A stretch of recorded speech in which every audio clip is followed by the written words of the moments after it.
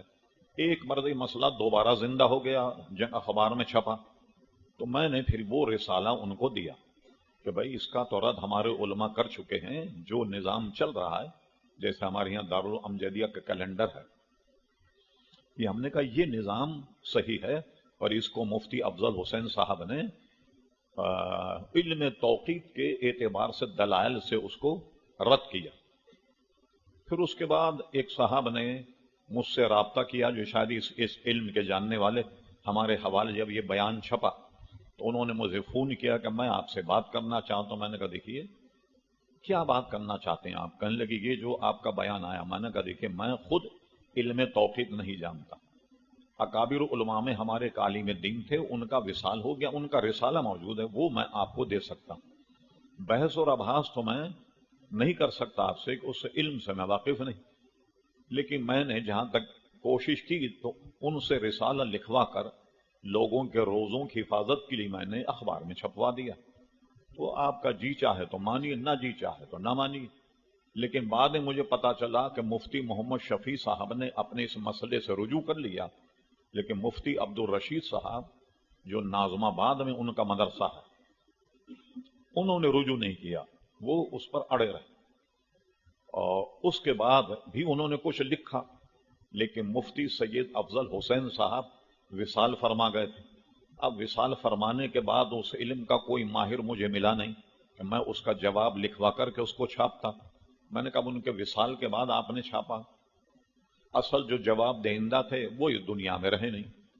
تو بلکہ اس علم کے ماننے والے الحمدللہ ایسے رہے اہل سنت میں، وہ جو کسی یونیورسٹی سے نہیں پڑھا، کہیں جرمنی یا انگلینڈ، لندن یا امریکہ میں نہیں پڑھا، اسی طرح دریوں پہ چٹائیوں پہ بیٹھ کر کے پڑھا، مگر علم توقیت کے اتنے ماہر تھے کہ بڑے بڑے اہل علم ان کی وسعت علمی کو دیکھ کر دنگ اور حیران رہ جائے۔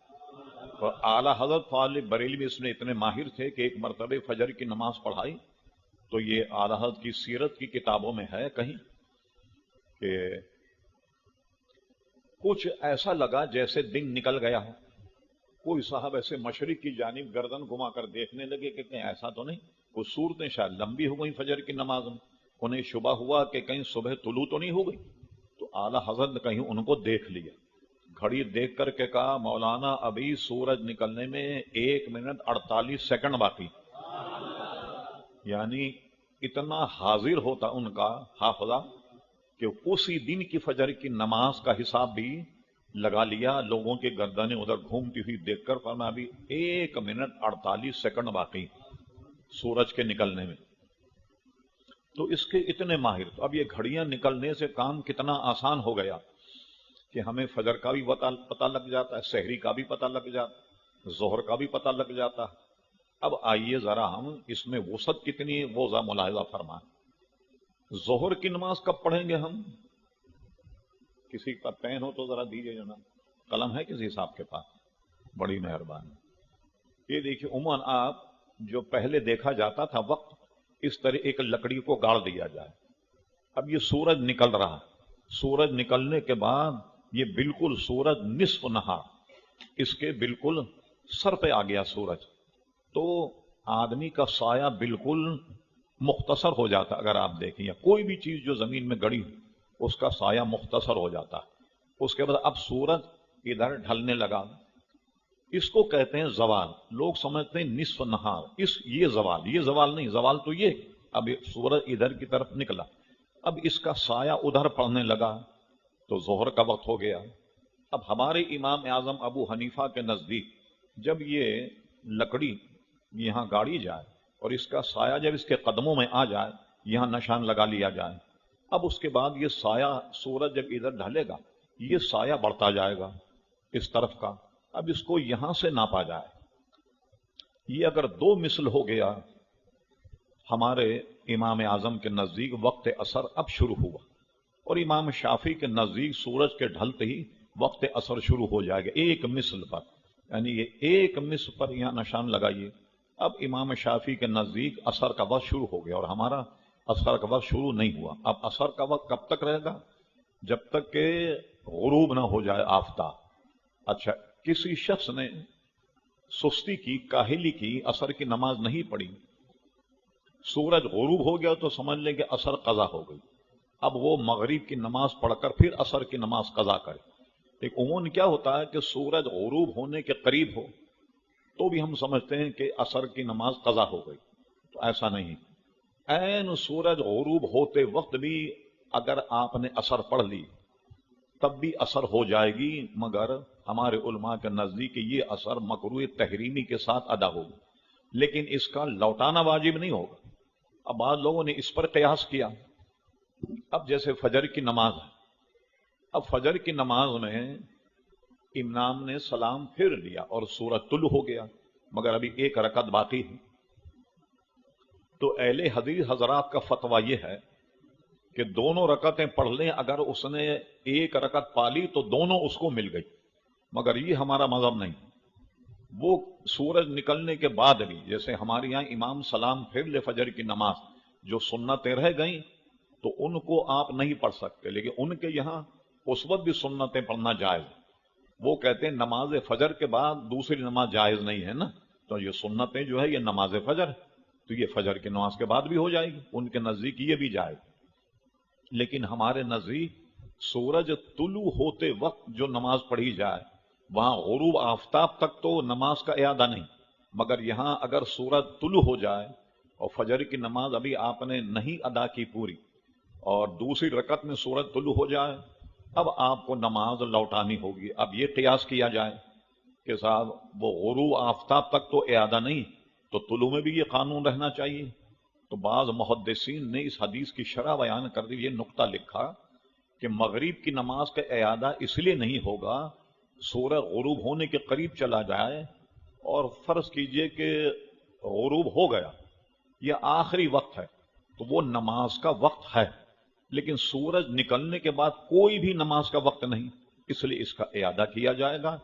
اور عصر میں جو ہے اس کا اعادہ نہیں کیا جائے گا، اگرچہ سورج غروب ہونے تک بھی اگر عصر پڑھ لے.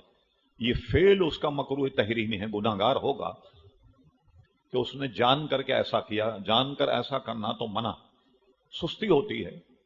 کہتے ہیں چلو اب پڑھ لیں گے، شیطان بھی تھپکی دیتا ذرا 10 منٹ باقی ہیں ابھی آرام کرو پھر پڑھ لینا. بس اصل مسئلہ یہی. اور اس کا ایک طریقہ یہ ہے کہ اگر آپ ہمیشہ باوضو رہیں تو کبھی بھی نماز پڑھنے میں سستی نہیں ہو، ہمیشہ باوضو رہیں. بلکہ اعلیٰ حضرت فاضل بریلوی تو ایک جگہ یہ بھی لکھا ہے کہ سونے کے وقت بھی وضو کیا جائے اور مسواک کیا جائے. اور بعض احادیث ایسی نقل کی جس میں یہ لکھا کہ مومن اگر مسواک کر کے وضو کرے اور سو جائے تو اس کی روح جو ہے عرش تک جاتی، عرش تک جاتی. تو باوضو سوئے تو اور فضیلت. اور یہ گزر چکا کہ وضو میں مسواک بھی ضروری. بلکہ ایک حدیث شریف میں تو یہ فرمایا کہ امت پر شاق نہ گزرتا تو میں مسواک کو فرض کر دیتا ہے. ایک حدیث میں کہ میں واجب کر دیتا اگر تم پر شاق نہ ہوتا. شاق کا مطلب یہ ہے جیسے ہم کہیں سفر میں ہوں پر مسواک نہیں، اور اگر مسواک فرض یا واجب ہوتی تو جب تک مسواک نہیں وضو نہیں ہوتا.